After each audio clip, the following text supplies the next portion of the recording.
sleep deprivation, freezing water, endless physical punishment, mental breakdowns happening all around him. People quit constantly, but he didn't. Not because he wasn't suffering, just because he had learned something powerful. Hello, warriors. Today we are going to talk about the story of toughest man alive, David Goggins. There are battles, people see trophies, medals, finish lines, and then there are battles no one sees. The ones fought in silence, in broken homes, in self doubt, in the quiet moment when quitting feels justified. This is not a story about talent. It's not even a story about success. It's a story about transformation, about a man who started at rock bottom and decided that pain would no longer be his weakness but his weapon. Because the truth is simple, most people never meet their real selves. They stop at comfort, they stop at fear, they live and die at 40% of their potential. But one man refused, and that is David Goggins. We can divide Can't Hurt Me book into 14 different chapters, which are as follows: childhood trauma and fear, avoidance and comfort zone, moment of truth, self reflection, big decision change life, extreme discipline and transformation, Navy SEAL training, enduring pain, mental toughness, 40% rule, using pain as a fuel, seeking bigger challenges, breaking limits, that is ultra endurance, collusing the mind, owning failures and accountability, relentless growth mindset, and lifelong battle against limits. So, chapter 1 comes childhood trauma and fear. The foundation of his life was not strength, it was fear. Growing up, David faced a brutal environment shaped by abuse, instability, and constant anxiety. Home wasn't safe, school wasn't easier, racism, poverty, and learning struggles made him feel like an outsider everywhere he went. Fear became his identity, not just fear of others, but fear of himself. He wasn't the strong kid, he wasn't the smart kid, he was the one trying to survive the day. Next chapter comes avoidance and comfort zone. As he grew older, survival turned into avoidance. Instead of confronting his weaknesses, he ran from them. He chose comfort wherever he could find it, overeating, avoiding challenges, and settling into a life far below his potential. But his early 20s, he was overweight, working a dead end job, and trapped in a cycle of excuses. Comfort had become a prison, and he didn't even realize it. Next chapter comes Moment of Truth, Self Reflection. Then came the moment most people avoid, the mirror, not the physical one, the real one.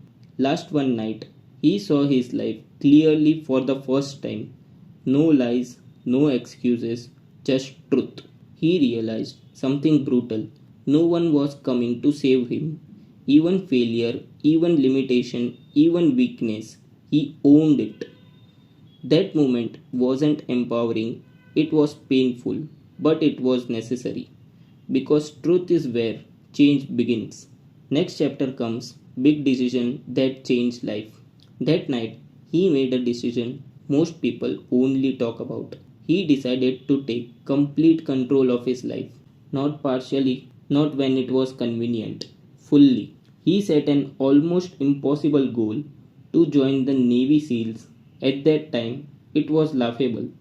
He was overweight, out of shape, and far from qualified. But for the first time, he didn't care about what was realistic. He cared about what was possible.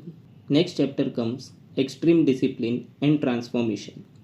What followed wasn't motivation, it was war. He lost massive weight in a short time through relentless training and strict discipline. Every day became a test, every excuse was eliminated. There were no shortcuts, no cheat days, no backup plans, just suffering and growth. He didn't wait to feel ready. He trained until he became ready. Next chapter comes Navy SEAL training, enduring pain. Then came one of the toughest military training on earth. Hell week, sleep deprivation, freezing water, endless physical punishment, mental breakdowns happening all around him. People quit constantly, but he didn't. Not because he wasn't suffering, just because he had learned something powerful. Pain is temporary, quitting is permanent. He endured not once but multiple attempts, pushing through injuries and setbacks that would have stopped almost anyone. Next chapter comes mental toughness, that is 40% rule. During these moments, he discovered a truth that would define his philosophy. You are only at 40%. The body doesn't quit first, the mind does. And if you can control your mind, you can go far beyond what you thought was possible. Next chapter comes using pain as a fuel. Instead of running from pain, he started collecting victories. Every hardship he survived became a reminder. I have been through worse. I can handle this. He called it a cookie jar, a mental reserve of past struggles and wins that he could draw from when things get tough. Pain was no longer his enemy, it was his fuel. Next chapter comes seeking bigger challenges. Most people stop once they succeed. He didn't. Success wasn't the finish line, it was the starting point. He kept searching for harder challenges, pushing himself into discomfort again and again because comfort he knew was the real danger. Next chapter comes breaking limits, that is ultra endurance. He entered ultra endurance races, events so extreme they broke even elite athletes. 100-mile races, 24-hour challenges, pain beyond imagination, broken bones, torn muscles, hallucinations, and still he kept going. Not to prove anything to others, but to explore the limit of his own mind. Next chapter comes Callusing the mind. Just like hands develop colluses from hard work, the mind does too. Every time he chose discomfort, his mental resilience grew stronger. Things that once seemed impossible became normal. This wasn't about becoming fearless, it was about becoming stronger than fear. Next chapter comes owning failures and accountability. He didn't hide from his failures, he studied them. He created what he called an accountability mirror, forcing himself to face his weaknesses every day. No lies, no excuses, just ownership. Because growth only happens when you tell yourself the truth. Next chapter we have Relentless Growth Mindset. There was no finish line in his journey, no point where he said, I have made it. Every day was another opportunity to improve, to push harder, to go further. He wasn't chasing success, he was chasing potential. Not because he wasn't suffering, just because he had learned something powerful. Last and final chapter comes lifelong battle against limits.